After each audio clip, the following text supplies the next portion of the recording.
live with Snapchat Queen, y'all, and I done stumbled upon a city council meeting here in the city of Greenville, North Carolina that happened yesterday, which would have been October the 6th, 2025.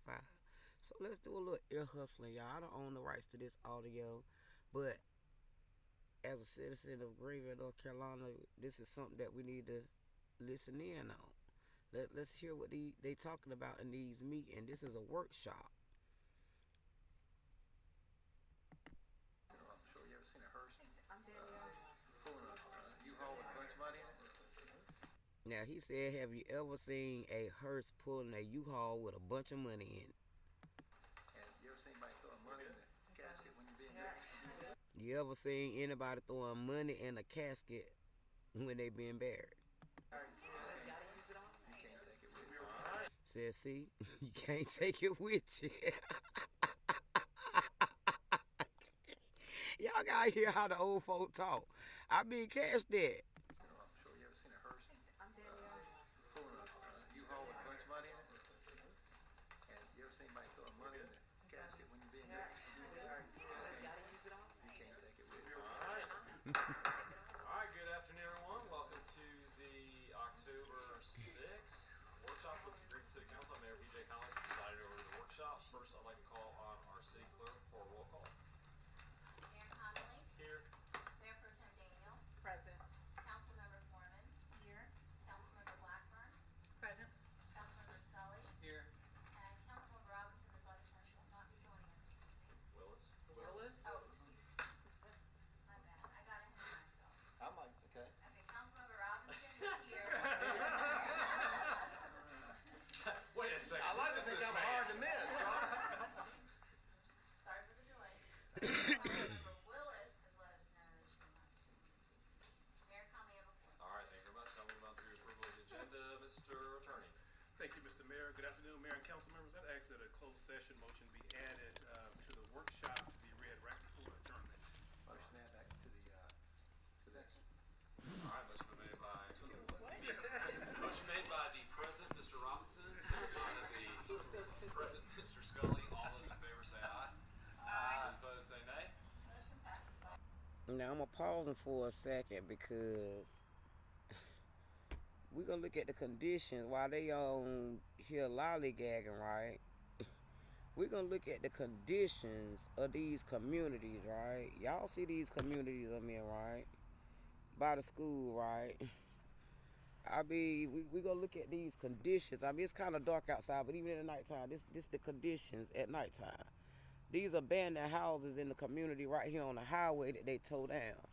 Why they up here snickering, laughing? Now, none of these are anybody that's out of this local community that's up here on this city council meeting.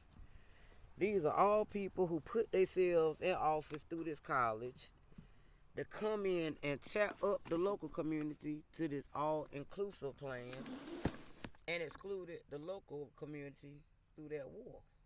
Now let's continue on to listen, because right now this is just for educational purposes. We learning, like I said, the lingo and language on how people are talking and using these strategies against the American people, how they've gotten into government, right, with wordplay. So I don't own the rights to this audio, but this is a city council meeting that's local, as the local people are being put out of their houses and their property is being torn up. They're using the judge and the police to do it. And this is our city council yesterday in a meeting, lollygagging, in a workshop, lollygagging, while we outside fighting the war that they bought here and don't want to clean up. So let's continue to listen to them lollygag. Now, this workshop was for an hour, so we ain't gonna listen to the whole hour. I want y'all to go to the city of Greenville, right, and look at October the 6th, 2025 workshop. All right, let's roll. We're on to it. Thank you, Mr. Mayor. Item number 1 under new business, update from discussion of potential changes to the standards for the bar 2022 and microbrewery uses. Now I call forward our chief planner, Shante Gooden, for the presentation. I have some handouts. We have some slides. Hopefully that's enough to go around. Now, mind you, she got a cancer. If you go look at the video, because it's not going to let me show you the video. She has a cancer pin around her pendant, around her neck, right? And I told y'all, when y'all see that cancer band, that means they gave themselves AIDS and calling it cancer. Now let's break this cancer word down, right? Cancer means cancel. It's the end, right? It's just a word play and a mind game that they use on themselves, right? To ease their mind for what they gave themselves, right? So you gotta listen to wordplay and the symbolism that they using around you, so you can be aware of what people is doing. I had to learn this through my dad, right? And that's why he said fight pink, because pink is the ones who, what we call, like I said, them suicide bombers who go all in. They don't care. They're at the last stage of life anyway. But let's listen to our city council, because this is a workshop on them wanting some property renovated. We did talk about BAR 2022 at your October meeting, and we'll pick that up at the end. So now they talk about a bar 22. So we gotta listen to what they're saying now. Now we're just going to go through the microbrewery piece. Thank you. Oh, I think I already got my list. So Thank you, sir. the background for the microbreweries are there currently 2 microbreweries. Now right there is 2 breweries here. They trying to get another brewery, right? Just like all these gas stations and stuff that's popped up, right? Now these are workshops with them in the background having meetings on these brewery companies, these beer companies and stuff that's popping out the blue, right? That the local community don't have access to. And this is the mayor and them having meetings on brewery companies, right? These are them backdoor meetings and side door meetings, right? That we don't have a clue about, right? And that's why we're letting know that we are not fighting regular people down here. You're fighting people that's inside your government who came down here 8 years ago in that video where I said they was fighting the police. They removed everybody who was in office and replaced them with everybody inside of their circle. And if you watch this video, these are all people inside of their circle that they placed here. That's why they're having these meetings on buying the companies and the land now. And that's why it don't make sense to us local folks asking PJ where he come from. These are people that they put in office. Breweries here in town. They're specifically in the downtown. It's Uptown Brewing and Pitt Street Brewing. Now, mind you, it's downtown, right? Where all our businesses were productive, right? I told you this was a war on us, the people of black, right? Because that's where all our businesses was. That's where our homes were, right? They came in and I showed y'all the block where they tore everything down and built all these clusters, right? And all of them are around the police that they got down here to protect them from the local community. Those are part of the 6 police departments that they got around us, using them as their shield against the locals. Now these are their city council meetings talking about the uptown right now, because I told you they got fake white people down here. These are the fake white people they brought down here, who are racist, who don't like black people, white people. We don't know what's going on because we don't understand that racist game, because we all went to school together and got along together. We still do. So that's them in these meetings done put themselves in office to claim that there's some racist stuff going on, when it's clearly not. It's them trying to take over our community and our stuff by using our law against us. Like I told you with Nisha, she tried to go to law school to learn how to use the law against the local community as opposed to freeing the local community. How do you know every law to put somebody in jail and know what you need to get them out so you can make some money? I mean, let's be for real. But come on, this city council, let's keep listening. Both of these entities have expressed an interest in serving mixed beverages. Now, mind you, they're calling them entities. Look that up, because entities are the words that they're using, right? As if they're people, not property. So you got to look it up. Like I said, you got to understand the language that they're using on this. So under state law, they can serve mixed beverages, but under Greenville's regulations, we only allow them to serve here in Lyon. Now, mind you, they trying to intertwine 2 laws, right? Greenville and state. So I told you they only learn asylum laws because they come from asylum states trying to use asylum laws on us. And we telling them, baby, this is not asylum state. This is not how it works down here. So they trying to figure out how they already in government, how they can use this to get more money for them to party and bullshit, right? Because you asking for a brewery company, that's a get drunk company, right? This isn't nothing that's going to benefit the local community. This is something that's going to benefit somebody that's traveling on the road. Why they tearing up the local community, right?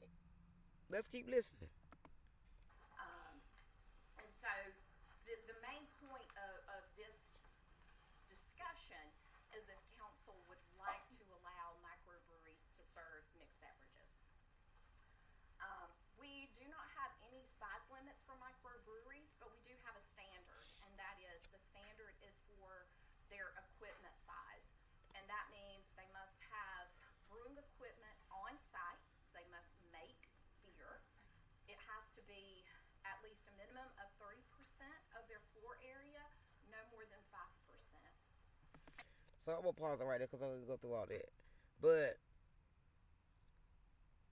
this right here is telling you how serious they're taking the city.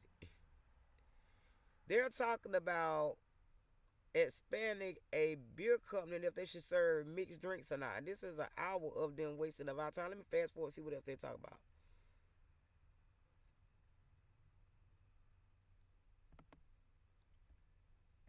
But we did delete city, county, state, and ECU properties off of these maps.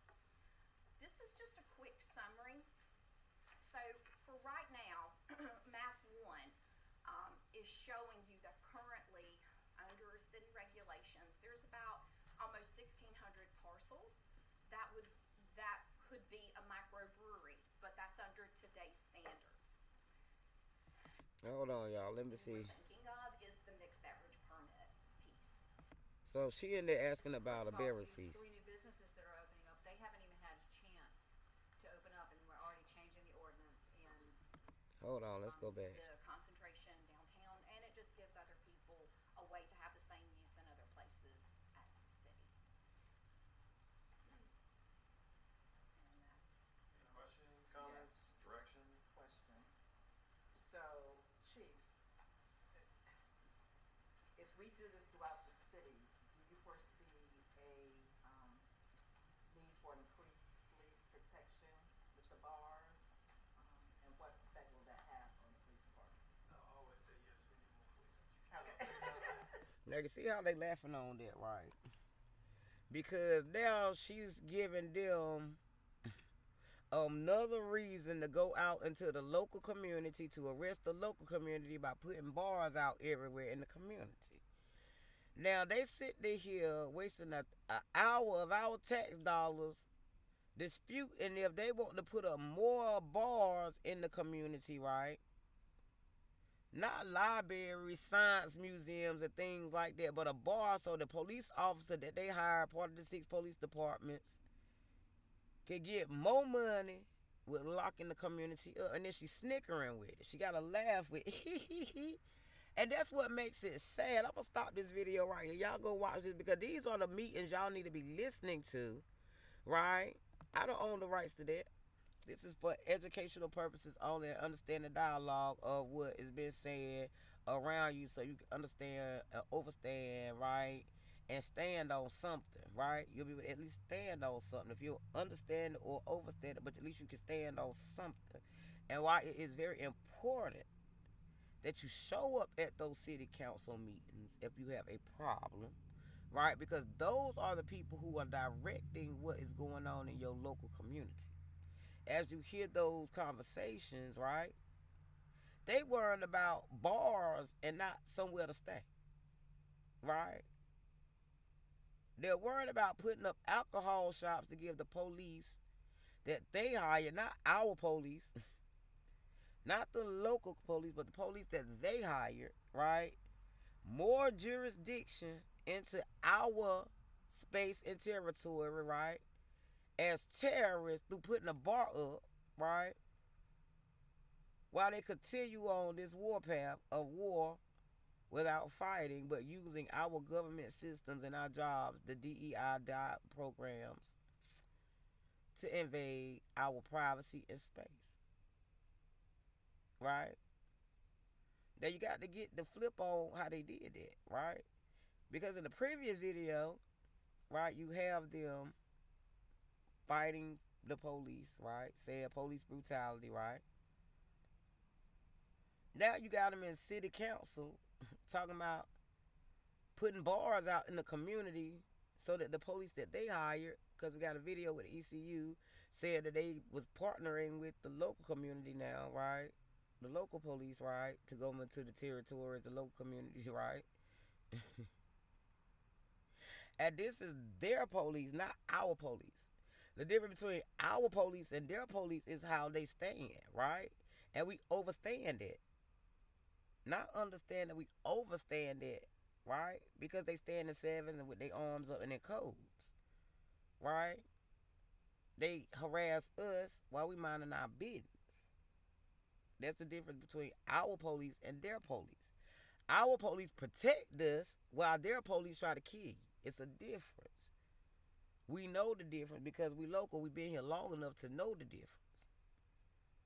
We know the difference between us and the folks who came over here as us to replace us and paying their police to protect them, right? And that's why they don't understand ICE. That's why they don't understand who Homeland Security is, because they think that we call 911. Baby, we don't call 911. 911 is y'all police, not our police. That's why when they pick us up and see our name, they let us go, because they know that their job is to protect us from y'all coming over here, not wanting to do y'all job. But I just wanted y'all to hear a little bit of what city council mindset is on right here in Greenville, right? As I show y'all how the local community is being tore down, all this traffic out here that came from nowhere through this local community, right? And they putting us out with the judge and the lawyers and the police and everything else, while city council is talking about putting more bars out in the community. You live with Snapchat Queen on how city council is turning a blind eye to what's going on with the terrorist attack on local America. I'll be back with some more news, y'all. Y'all, we got to break this video down because there's so much going on, right, that they don't want the truth to be out, because, like I said, they want to fight us without fighting. And what's the best way to fight a war without fighting is get yourself into office and position, right? Blame everything on Trump while y'all in the background doing everything. That's what they do.